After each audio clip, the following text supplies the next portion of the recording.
शहरामध्ये साथीचे आजार बळावले आहेत. ताप, सर्दी, खोकला, चिकुनगुनिया, डेंग्यू अशा आजारांनी डोकं वर काढलं आहे.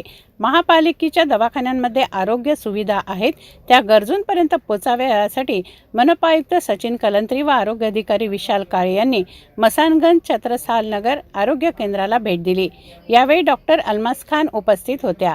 त्यांनी आयुक्तांना उपलब्ध असलेला लसीकरणाचा साठा, लॅब टेक्निशियननी घेतलेल्या रक्त नमुन्याचे रिपोर्ट व तपासणी कसे करतात, आशा वर्कर कसे काम करतात, किती लोकांच्या घरी भेट देतात, आरोग्य बहुउद्देशीय कर्मचाऱ्यांचे दैनंदिन रजिस्टर व वैद्यकीय अधिकारी यांनी दिलेली सूक्ष्म साथरोगाबद्दल माहिती, सूचना या काटेकोरपणे होतात की नाही व रुग्णांना औषधोपचार मिळतात की नाही याची माहिती दिली.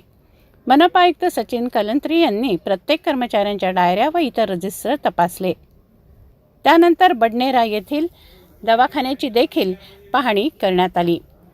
मनपा आयुक्त व आरोग्य अधिकाऱ्यांनी पाहणी केली. डॉक्टर अकीब खान यांनी सर्व दवाखाना दाखवून इथे होणाऱ्या उपचारांसंदर्भात माहिती दिली.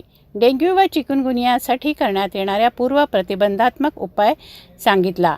घराघराचा सर्वे करा, जिथे साचलेले डबके आहेत तिथे टमी पोस्ट ॲक्टिव्हिटी आणि इतर ठिकाणी मोठे चिखलात वगैरे असणारे तिथे ऑइल बॉल, गप्पी मासे, हौदामध्ये विहिरीमध्ये गप्पी मासे टाकून घरातील दूषित कंटेनर जनतेला सांगून स्वच्छ करावे असे त्यांनी निर्देश दिलेत.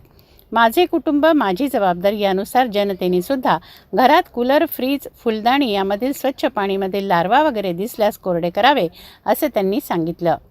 घराघरात फॉगिंग, स्पायनिंग, नाल्या व कचरा साफ झाला पाहिजे, अन्यथा त्या ठेकेदारावर दंडात्मक कारवाई करा, नाहीतर ठेका रद्द करण्यास प्रस्ताव पाठवा असं ठणकावून सांगितलं. शेवटी मनपा आयुक्त सचिन कलंत्री यांनी आरोग्य विभागाची पाहणी केल्यानंतर डॉक्टर विशाल काळे यांचे काम सर्व व्यवस्थित असल्याचं कौतुक केलंय.